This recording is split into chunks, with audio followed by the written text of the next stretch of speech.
Oui, comme tu peux le voir, je suis un intellectuel. Et pour un petit peu préparer cette vidéo, j'ai griffonné quelques vers que je vais vous narrer parce qu'aujourd'hui on va parler de structure narrative, aujourd'hui on va parler de quatrième mur, aujourd'hui on va parler du génie d'Eiichiro Oda. Mais avant ça, je vais vous conter une petite histoire. Maître Oda sur un arbre perché tenait en son bec un manga. Maître Henrik, par l'odeur alléchée, lui tint à peu près ce langage. Tenir. Là, je suis dans la grande littérature. Eh, bonjour, monsieur de Oda. Que vous êtes joli, que vous me semblez beau, sans mentir. Si votre ramage se rapporte à votre plumage, vous êtes le phénix des hôtes de ces bois. À ces mots, Eiichiro Oda ne s'en sentit pas de joie. Il ouvre un large bec et laisse tomber son manga. Henrik 21 s'en saisit et dit « Mon bon Oda, sachez que chaque flatteur vitaux dépend de celui qui l'écoute. » Cette leçon vaut bien un manga, sans doute. Oui, je suis un littéraire, oui, je suis un génie, oui, en regardant mes vidéos, il y a de grandes chances que tu puisses gérer ta copine Samantha qui est en terminale L ou impressionner ta prof de français. N'hésite pas, bien sûr. Si tu veux retrouver le chapitre 1044, à me rejoindre sur Twitter. Il y a en épinglé le dernier chapitre béni d'Eiichiro Oda. Aujourd'hui, on va parler du chapitre 1044 et j'estime que vous l'avez lu parce que si ce n'est pas le cas, fais pause, va sur Twitter, sur mon compte Henrik21, va le lire en tweet épinglé et reviens ici que je puisse un petit peu t'expliquer les questions qui me turlupinent à la suite de la lecture du chapitre 1044 de One Piece. Bienvenue les gars, on y est.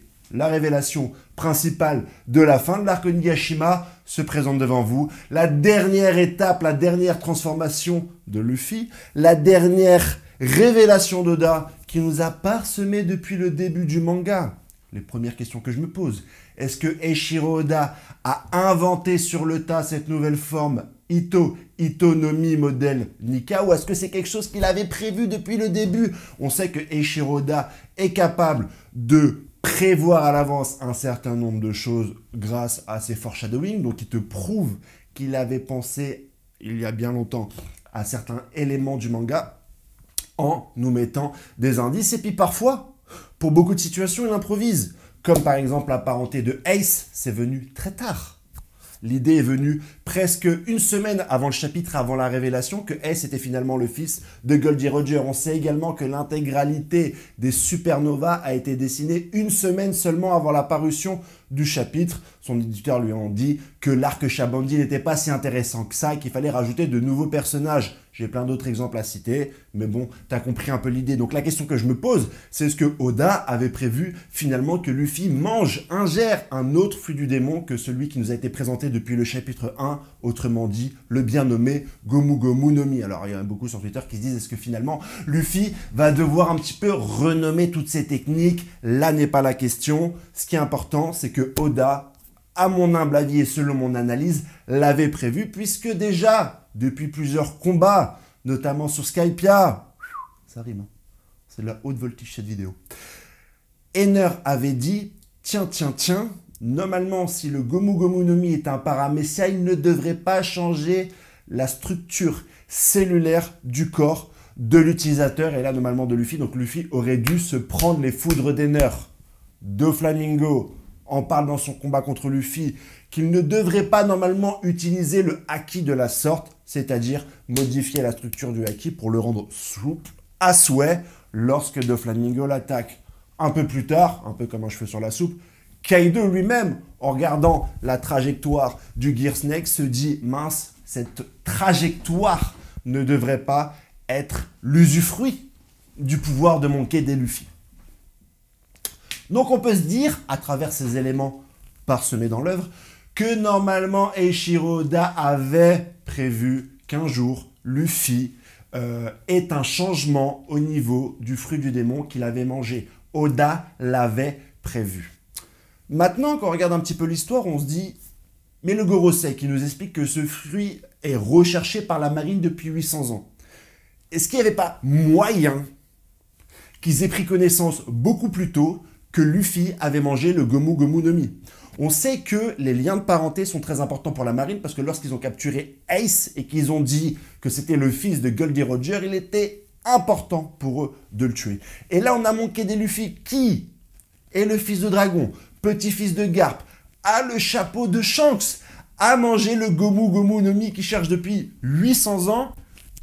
Et ils n'ont jamais envoyé ni un amiral pour le péter, ni une grosse prime pour signifier que c'était un être dangereux, un petit peu à la Sanji, only life, only die, que mort. Il n'y a jamais eu, je dirais, un focus important sur Luffy depuis le début de l'œuvre. Et c'est là que je me dis qu'il y a peut-être une incohérence, quoique Oda va très certainement nous expliquer par la suite pourquoi et comment le Gorosei vient seulement de se rendre compte que le Gomu Gomu no Mi est un fruit dangereux. Peut-être que le Gorosei ne le savait pas avant. Je me suis dit aussi, potentiellement, qu'en fait, le fruit Ito Ito no Mi de Nika, modèle Nika, pouvait prendre plusieurs formes et se cacher derrière plusieurs fruits du démon. Pendant cette génération-là, le Gomu Gomu no Mi, mais avant, peut-être sur d'autres fruits du démon, le fruit de Ace, le fruit de Barbe Blanche ou que sais-je. Peut-être que c'est un démon farceur qui se cache dans un fruit du démon ici et là, mais non, le Gorosei dit bien que c'est le Gomu Gomu no Mi spécifiquement qui abrite le lourd secret d'être en fait un Zoan mythique, nul autre que Nika, le dieu soleil. C'est toutes les questions que je me suis posées en lisant ce scan. Est-ce que Shanks était au courant, frérot, lorsqu'il a donné le Gomu Gomu no Mi à Luffy? Est-ce qu'il était au courant, le frérot, qu'il y avait un fruit comme ça, aussi légendaire, aussi puissant? Parce qu'on va en parler après de la puissance de ce fruit, et c'est complètement n'importe quoi, c'est complètement cheaté, je me demande, enfin on verra après. Est-ce que Shanks savait? Le savait-il? Si oui, pourquoi est-ce qu'il le laisse au bras de Luffy? Parce que celui-ci risque de mourir et s'il meurt, le fruit va partir. Mais est-ce que c'est pas ça la condition sine qua non pour que l'éveil se fasse? Que Luffy meure. Est-ce que finalement Shanks n'a pas mis son chapeau de paille sur la tête de Luffy pour en faire une cible pour que celui-ci se fasse tuer dans sa aventure et finalement réveille le Gomu Gomu no Mi? Tu prends le temps qu'il te faut, t'ingères toutes les informations, puis tu me dis ce que t'en penses. Tous ces secrets ne sont pas, je dirais, l'épine dorsale de ma problématique actuelle. Parce que, vu la puissance qu'est en train de montrer Luffy, et quand je te dis puissance, je pèse mes mots parce que c'est pas une puissance qui est non plus sous-jacente, c'est pas un effet de puissance monstrueux, mais on sent que Luffy a passé un niveau quand on voit que Kaido, en regardant le toit, se dit « Mais qu'est-ce que c'est que ce bordel ?» Il dit pas que c'est puissant, il dit pas que je suis dans la merde, il dit qu'est-ce que c'est que ce bordel? C'est pas une puissance, c'est un cataclysme qu'il y a actuellement sur le toit. Et dans les images qui vont suivre, vu la démonstration que fait Luffy, Kaido n'a pas l'ombre d'une chance de combattre Luffy. Alors, est-ce que Kaido va éveiller son fruit du démon? Là encore, c'est une question. Est-ce que finalement, il n'y a pas une dernière forme derrière Kaido? Est-ce qu'on va pas voir les Zoans s'éveiller? Est-ce qu'il n'y a pas un secret derrière l'éveil des Zoans ou des Zoan? Excusez-moi pour les animés only. Toutes ces questions me turlupinent. Toutes ces questions me turlupinent. Le style graphique d'Eiichiro Oda, son choix de faire un pouvoir et de faire une puissance suggérée, non pas par la violence du trait du dessin, mais par l'art comique. Est-ce que ça serait pas du génie par hasard? Est-ce qu'on aurait déjà vu ça dans un autre manga, dans un autre shonen neketsu manga? Je ne crois pas. On dirait qu'il y a une transformation graphique au niveau de tout ce qui se passe autour de Luffy. Un petit peu comme dans le film The Mask. Le film The Mask, apparemment, est une inspiration d'Eiichiro Oda. J'ai lu ce tweet de Goldesoul aujourd'hui sur Twitter et ça ne m'étonnerait pas qu'il ait raison, le bougre. Je pense que Oda s'est inspiré de The Mask, mais également de Qui veut la peau de Roger Rabbit ou de Space Jam. Pour le plus jeune d'entre vous, c'est des films où il y a des cartoons généralement qui se mêlent. Et on parle beaucoup de liberté d'expression dans la croisée des chemins entre un film et un dessin animé. D'ailleurs, c'est expliqué à la fin de Space Jam, où les Looney Tunes disent à Michael Jordan « Frérot, t'es trop sérieux, t'es dans le monde des Toons, allonge ton bras !» Monkey D. Luffy allonge son bras. Ça, c'est pas mal. Derrière tout ça,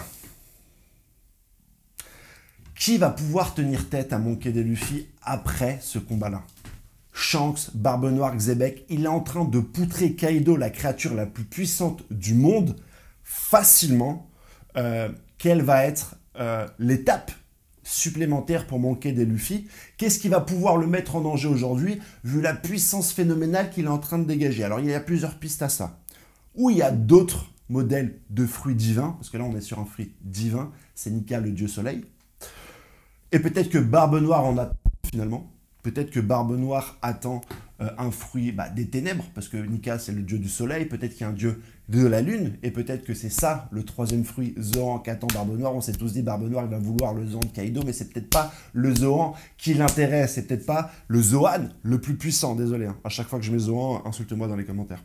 Comme ça je vais pouvoir m'en rappeler et je ne ferai plus ce genre d'erreur.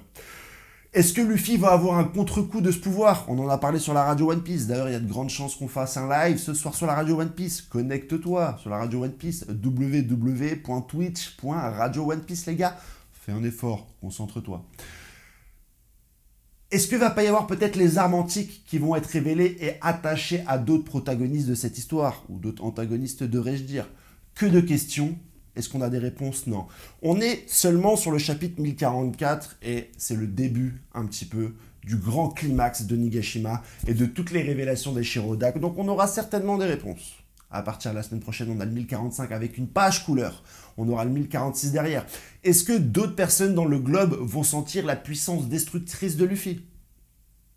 Tel que Marco l'a fait, Law l'a fait, Kid l'a fait, beaucoup de personnages, aujourd'hui à Onigashima, Kaido, en regardant le toit et en disant qu'est-ce que c'est de ce bordel, ils sentent la puissance qui est en train de se générer au-dessus, et on sait qu'il y a des personnages avec une acuité supérieure à la moyenne dans tout le monde de One Piece. Est-ce qu'ils sont en train de sentir qu'il y a un grand changement? Là est la question. Les tambours. Joy Boy. Alors, est-ce que Joy Boy est juste le surnom des possesseurs du Nika Nika no Mi ou du Ito Ito no Mi, modèle Zoan mythologique spécial Dieu Soleil Nika? Ça commence à devenir compliqué cette histoire. Ou est-ce que Joy Boy est finalement pas une autre forme? Jusqu'où vont les pouvoirs de Monkey D. Luffy? Lui qui a maudit Zunisha, est-il capable de modifier la réalité? Est-ce que c'est uniquement une patte graphique, cette tournure cartoonesque, les yeux qui sortent, Luffy qui rigole, qui semble pouvoir modeler à l'infini un petit peu son pouvoir? C'est ce que dit également le gouvernement. C'est le fruit le plus ridicule, mais c'est le fruit qui fait sourire tout le monde, tellement le mec est libre et peut faire n'importe quoi avec la structure de son corps. À quel point il peut faire n'importe quoi. Donc on a vu aussi que basiquement, il peut soulever comme ça son environnement et le transformer un petit peu en caoutchouc. Ça, avec Doflamingo, sans doute un petit peu, que finalement l'éveil de Luffy allait pouvoir modifier la structure. Est-ce qu'il va pouvoir amortir la chute de Nigashima, la faire rebondir? Il y a eu des dessins, il y en a beaucoup qui en ont parlé également. Jusqu'où va aller la démonstration de ce pouvoir? Parce que finalement, dans ce chapitre, on ne voit pas grand-chose. Il n'y a pas grand-chose qui nous est directement montré ou révélé à la suite de cette lecture de chapitre, mis à part que Luffy met une grande claque à Kaido. Jusqu'où on va pouvoir aller? Là, Oda, il a ouvert une petite porte. Et on ne sait pas du tout l'effet de vertige qui va un petit peu nous saisir à la suite des chapitres qui vont être dessinés. Il a dit, Eiichiro Oda, concentrez-vous sur Monkey D. Luffy, vous allez voir la limite de l'originalité, la limite de la créativité. Et beaucoup avaient dit à juste titre que pour l'instant, Onigashima, c'est pas le truc le plus créatif ou le plus original qu'on ait vu. Mais on y est là. On y est aux éléments qu'il a essayé de nous donner. Que de questions. Tu n'hésites pas dans les commentaires à me donner directement tes réponses. Tu n'hésites pas à t'abonner, même si aujourd'hui j'ai eu plus de 2000 abonnés sur ma chaîne cette semaine, c'est vertigineux. On va vivre ça ensemble. Accroche ta ceinture, frérot. Abonne-toi, frérot. On est là, ça va bien se passer. On va se manger la plus grande claque littéraire. Attention, je suis un lecteur.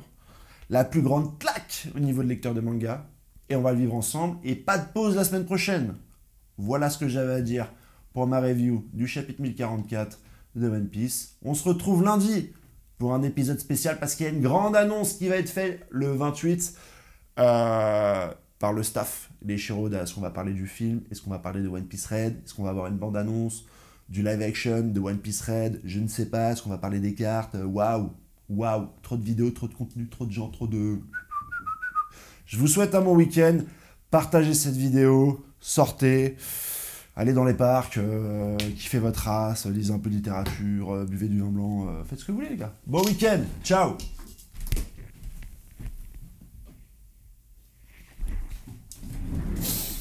T'es encore là? Bon. J'ai oublié de parler bien sûr d'Oden.